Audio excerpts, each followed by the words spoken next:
drink, nor sleep, nor rest until her son abandons Islam. Subsequently, the verses were revealed.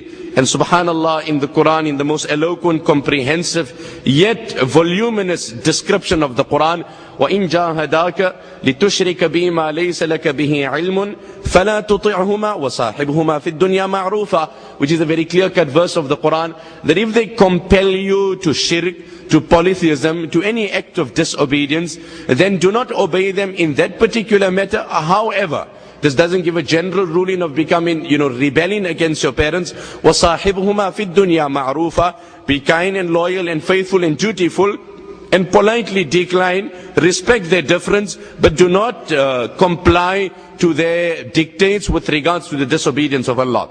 So naturally, if a person knows that a son knows that the father is asking for wealth and the father is abusing the wealth, even in the event if the father is not asking wealth from the son, but the son knows that the father out of his own earnings or wherever he's getting wealth, he is abusing the wealth in gambling, it would be the duty of the son to make efforts to guide the father, to direct the father, of course with diplomacy and with wisdom. And it would not be correct. It would not be correct for that son to give the father, knowing very well if the father is going to abuse the wealth.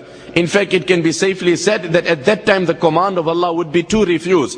At that time the command of Allah would be to refuse, because knowing very well the person is going to abuse the wealth. And that is exactly what Nabi alayhi salatu wasalam said, Man ahabba lillah wa abghada lillah wa a'ta lillah wa mana'a lillah faqad istakmal al-iman.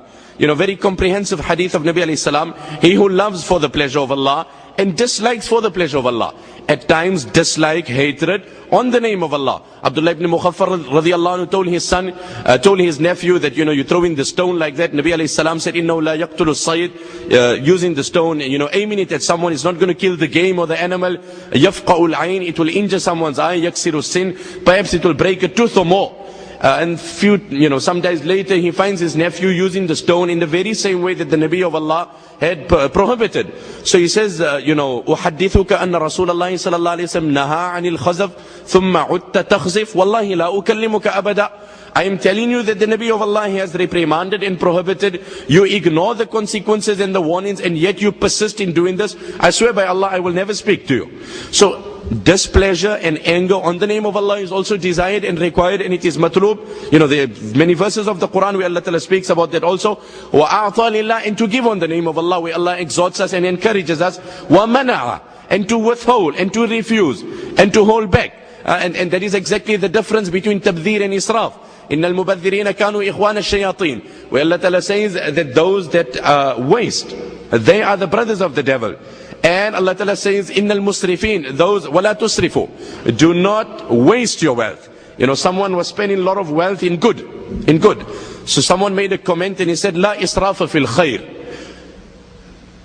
La khayra fil israf. There is no good in extravagance. There is no good in extravagance. So that person replied by saying, correct, la israfa fil khayr. You are correct in what you said, that there is no good in extravagance.